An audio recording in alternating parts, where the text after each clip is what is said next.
प्रदेश में लूट, हत्या, क्राइम इतना बढ़ा है। बदलाव तो ऐसे ऐसे हुए हैं कि जो कभी अंग्रेजी शासन काल में थे, ऐसे बदलाव भी देखने को मिल रहे हैं। ये तो आप भी देख रहे हैं और पूरा प्रदेश और देश देख रहा है। ऐसे बदलाव हुए हैं जो अंग्रेजों की सरकार में। प्रदेश के लाइन ऑर्डर को आपने देखा तो है, किस तरीके से नंगे नाच होते हैं। ये सारी चीजें तो आपके चैनल दिखाते रहते हैं। वो कुछ चैनल ऐसे हैं जो छुपा लेते हैं, जो सरकार के दबाव में रहते हैं। लेकिन कुछ चैनल वाले बहुत अच्छे हैं, जो गरीब की, मजलूम की बात, जो सरकार जो सड़क पे पिट रहा है, जो महिला जिसके साथ अत्याचार और बलात्कार हो रहा है, उसको दिखाते हैं। मैं उनका धन्यवाद दूंगा उन चैनलों का। लेकिन जो चैनल छुपा रहे हैं, उन्हें अपने बारे में सोचना चाहिए कि उनके भी बच्चे हैं, बीवी है और वो भी इस देश में रहते हैं। उन्हें देश की बात करनी चाहिए। अभी इस टाइम हमारे साथ जो है वो संभल जिला के जिला अध्यक्ष है समाजवादी पार्टी के। समाजवादी पार्टी से हम ये क्वेश्चन करते हैं कि अभी यूपी के अंदर कानून व्यवस्था कैसी है। यूपी ये तो नज़ीर आपने देख लिया आज, जो ये पूरा आज दिल्ली में सब धर्म जाति के लोग हैं। आदरणीय भीम आर्मी के चीफ चंद्रशेखर आज़ाद के ऊपर जो हमला हुआ था और सरकार अभी कुछ नहीं कर पाई, न उनकी सुरक्षा व्यवस्था है। हम तो कहते हैं कि देश के गरीब की, प्रदेश के गरीब की सुरक्षा होनी चाहिए। नेताओं की सुरक्षा तो होती है, सरकार देती है, लेकिन हम चाहते हैं कि पहले अभी चंद्रशेखर भाई ने भी कहा, गरीब की सुरक्षा ज़रूरी है, जो देश में असुरक्षित महसूस कर रहा है अपने आप को। बहन बेटी, मणिपुर का क्या हाल है और प्रदेश के क्या हाल है, चैन खींच के भाग गया, बलात्कार, ये सारी घटनाओं को बढ़ावा मिला है। इसमें कमजोरी प्रदेश में नहीं आई है।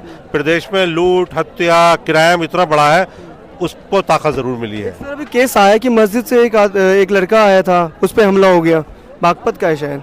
देखिए ऐसा है, हमले तो जातिगत आधार पर देख के हो रहे हैं। उसकी शक्ल देख के, उसका हुलिया देख के, उसका पहनावा देख के, दलित है, मुस्लिम है, अन्य पिछड़े वर्ग का है, तो उस पर हमले हो रहे हैं और किसी पे तो हमला होता नहीं। और एक तरह से यूपी के अंदर एक बुलडोजर बाबा की छवि हो गई है योगी आदित्यनाथ जी की। क्या ये जस्टिस देना सही है? एक अन्याय, ये जो न्याय है, मतलब कि जैसे किसी का घर तोड़ देना। देखिए ये तो कोर्ट के मैटर थे, हम अपने बचपन से देखते थे, ये अदालतों के काम हुआ करते थे। लेकिन अदालतों में भी हमने माननीय न्यायालय का हमने हमेशा सम्मान किया है, आज भी करते हैं। लेकिन न्यायालय से ही जो भी पनिशमेंट मिलता था, जिस टाइप की भी सज़ा मिली, उसे एक्सेप्ट किया लोगों ने और वो सज़ा भुगतते हैं। अगर किसी को अपनी तरफ से किसी को सज़ा देना अगर है, तो ये किसी कानून में, मैं समझता हूँ बाबा साहब ने ऐसा नहीं कहा था, वो संविधान में है नहीं, वो बिल्कुल इलीगल बात है, उस पर विचार करना पड़ेगा। सर बदलाव हुए हैं यूपी के अंदर योगी आदित्यनाथ के आने से? नहीं, देखिए बदलाव तो ऐसे ऐसे हुए हैं कि जो कभी अंग्रेजी शासन काल में थे, ऐसे बदलाव भी देखने को मिल रहे हैं। ये तो आप भी देख रहे हैं और पूरा प्रदेश और देश देख रहा है। ऐसे बदलाव हुए हैं जो अंग्रेजों की सरकार में थे। तो सपोर्ट कर रहे हैं सर भीम आर्मी को, चंद्रशेखर जी को? तो सारे दल सपोर्ट कर रहे हैं, क्योंकि भीम आर्मी एक ऐसी शख्सियत कहूँगा मैं, जो कमज़ोर और मजलूमों की आवाज़ को उठाना जानती है। तो इसलिए सारे लोग सपोर्ट कर रहे हैं, हम क्या सभी सपोर्ट कर रहे हैं। आने वाले लोकसभा में आपके लिए मुश्किलें भी तो बहुत ज़्यादा होंगी, इतनी सारी पार्टियां, सीट का बंटवारा होना, और भी यूपी के अंदर। देखिए इंडिया जीतेगा, और इंडिया की अब हिंदुस्तान का नाम, इंडिया का दूसरा नाम हिंदुस्तान है ना, भारत। तो इंडिया का नाम इंग्लिश में रखा गया है, तो इंडिया को आपको बुरा भला कह के दिखाए तो हम जाने। सीट बंटवारे को लेकर के दिक्कतें नहीं होंगी यूपी में? बंटवारे में मन बड़ा करना पड़ेगा, अपने दिलों को बड़ा करना पड़ेगा। अगर लड़ाई लड़नी है तो दिल को बड़ा करना पड़ेगा। आप लोग सभी दलों का साथ देंगे तो आपको सभी दलों को सीट देनी पड़ेगी? नहीं, सभी दलों को अधिकार तो सबका है ना।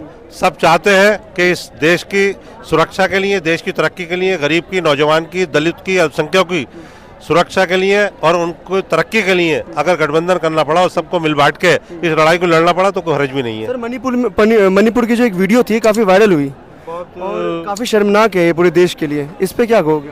ऐसी शर्मसार होने वाली तो बहुत बातें सामने आई हैं, लेकिन अब सरकार को समझ लेना चाहिए, अब बहुत इंतहा हो गई। मैं समझता हूँ मणिपुर से इससे पहले भी बहुत सबक ले लेना चाहिए था, लेकिन मणिपुर को देख के अब सरकार को सबक ले लेना चाहिए।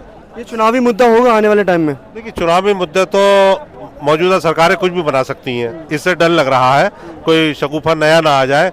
लेकिन यह है कि ये चुनाव जो है देश हित में, नौजवान के, गरीबों के, मजलूम के, जिनको रोटी नहीं मिलती, देश की 70% आबादी जो है वो सुबह कमा के शाम को आटा ला के रोटी खाती है, हमें उनकी चिंता ज़्यादा है। और इस पूरे गठबंधन को उनकी चिंता ज़्यादा है जो सुबह से शाम तक कमा के अपने बच्चों का पेट पालते हैं। आने वाले टाइम में परिवर्तन होगा? उम्मीद क्या लगता है? उम्मीद पूरी है। गरीब और नौजवान की आवाज़ है और पढ़े लिखों की भी आवाज़ है। मैं समझता हूँ कि देश गरीब और कमज़ोरों का अगर है तो पढ़े लिखों का भी है, तो इस बार लोग समझदारी से काम लें। ऐसा लगता है यूपी में कितनी सीटें आ जाएंगी आपकी? देखिए यूपी में आपका मैं समझता हूँ कि गठबंधन पूर्ण बहुमत से आएगा, बाकी लोगों के लाले पड़ जाएंगे। बाकी सारे सब लोगों को साथ लेकर के चलोगे, क्योंकि स्टेट बहुत बड़ा है यूपी का। देखिए स्टेज बड़ा है मैं कहता हूँ, लेकिन दिल बड़ा करना पड़ेगा। मैंने जवाब दिया ना, तो पूरे प्रदेश में जो गठबंधन है ये दिल बड़ा करेगा और बड़े के साथ साथ जो है सबको साथ लेके चलने का काम करेंगे अगर लड़ाई सर, लड़नी। महंगाई एक तरफ बहुत ज़्यादा बढ़ती जा रही है, टमाटर के दाम भी बहुत ऊंचाई मतलब काफ़ी 120 130। अले साहब टमाटर को छोड़िए, टमाटर तो कोई सब्जी में डालेगा खा लेगा। आप आटे की बात कीजिए जो हर गरीब को चाहिए, एक बच्चे के पेट को भी चाहिए, महिला के पेट को भी चाहिए, हिंदुस्तान में रहने वाले हर जिंदा इंसान को चाहिए। आटा है, दाल है, तेल है जो 200 रुपये पहुँच गया, आटा 35 रुपये पहुँच गया। तो उस चीज़ों को देखिए जिसके कई किलो की हर टाइम की ज़रूरत है। टमाटर तो आपके कुछ कार्यकर्ता तो टमाटर खा ही नहीं रहे होंगे 10 दिन से पिछले। नहीं, देखिए टमाटर के हमारे कार्यकर्ताओं ने तो बेचारों ने इतनी महंगाई को देखते हुए, जो स्कूल कॉलेज पढ़ने जाते थे, जो इनके माँ बाप जेब खर्च दिया करते थे, उनको जेब खर्च नहीं मिलती तो छोले खा के चने चबा के काम लेते हैं और यूनिवर्सिटी में पढ़ना है बेचारे। वो गरीब और मजलूम और दलित लोग, और ख़ास तौर से माइनॉरिटी के लोगों को तो बिल्कुल ही, और दलित और माइनॉरिटी की तो पोजीशन एक हो गई है। दलित और माइनॉरिटी आज की तारीख में उसकी पोजीशन एक सी है, उसकी कोई सुनने वाला नहीं है। उसको पूछ के अगर दलित और माइनॉरिटी का है तो समझ लीजिए उसकी दिशा, जिसकी इस देश में नहीं प्रदेश में भी सब जगह जिसकी जनसंख्या भारी है, जिसको भागीदारी मिलनी चाहिए, उसकी बहुत बुरी दुर्दिशा है। मतलब कि भारतीय जनता पार्टी का हमेशा से दावा रहा है कि यूपी के अंदर गुंडा राज खत्म किया है, बहुत बदलाव हुए हैं यूपी के अंदर पिछले 10 सालों में। नहीं, मैं गुंडा राज की बात तो छोड़िए, आप गुंडा राज के पीछे क्यों पड़े हो? आप गरीब का राज लाइए ना। आप भूखे कमजोर का, दलित का, पिछड़े का, अति पिछड़े का, जिसको बाबा साहब ये देश आज़ाद करके संविधान देकर गए हैं, संविधान की रक्षा की बात है, आप उसकी बात कीजिए। आप सुरक्षा की क्या बात कर रहे हैं? सबसे ज़्यादा गुंडे तो जो रखवाले हैं उन्हीं के पास हो सकते हैं, तो देश की कैसे रखवाली होगी? पहले अपने गिरवान में झांक के देखना चाहिए। कुछ लोग ऐसे भी हैं, कुछ उनके कार्यकर्ता भी हैं कि जो कह रहे हैं कि हर चीज़ खत्म हुआ है, लॉ एंड ऑर्डर बहुत ही अच्छा हुआ है यूपी में पिछले 10 साल में। पूरे प्रदेश में नहीं, मणिपुर से देख तो लीजिए लाइन ऑर्डर देश का क्या है। प्रदेश के लाइन ऑर्डर को आपने देखा तो है किस तरीके से नंगे नाच होते हैं। ये सारी चीज़ें तो आपके चैनल दिखाते रहते हैं। वो कुछ चैनल ऐसे हैं जो छुपा लेते हैं, जो सरकार के दबाव में रहते हैं, लेकिन कुछ चैनल वाले बहुत अच्छे हैं जो गरीब की, मजलूम की बात, जो सरकार जो सड़क पे पिट रहा है, जो महिला जिसके साथ अत्याचार और बलात्कार हो रहा है उसको दिखाते हैं। मैं उनका धन्यवाद दूंगा उन चैनलों का। लेकिन जो चैनल छुपा रहे हैं उन्हें अपने बारे में सोचना चाहिए कि उनके भी बच्चे हैं, बीवी है, और वो भी इस देश में रहते हैं, उन्हें देश की बात करनी चाहिए। मणिपुर पे क्या स्टैंड रहेगा आपकी पार्टी का? स्टैंड क्या, अभी चंद्रशेखर भाई बोल रहे थे, और भी नेता, हमारे राष्ट्रीय अध्यक्ष जी ने भी बोला है, आदरणीय अखिलेश यादव जी भी बोले हैं, हमारे सारे नेता इस मामले को, जितने घटक दल हैं सारे बोल रहे हैं। इससे कुछ ना कुछ जो है इस पर आपको नया मिलेगा भी एक दो दिन। लग नहीं रहा कि सरकार के ऊपर दबाव बन रहा है? देखिए सरकार के ऊपर दबाव तो 5-7 साल में नहीं बना, प्रदेश में दबाव नहीं बना, सरकार दबाव में आती कब है? सरकार तो सब कुछ ठीक बता रही है। ये आने वाली जनता जो ये लाखों लोग आए हैं ये साबित कर रहा है, ये नज़ीर है इस बात की कि सरकार क्या कर रही है और लोगों के दिलों में क्या है। बहुत बहुत धन्यवाद। ये थे हमारे यहाँ के जिला सांभल के जिला अध्यक्ष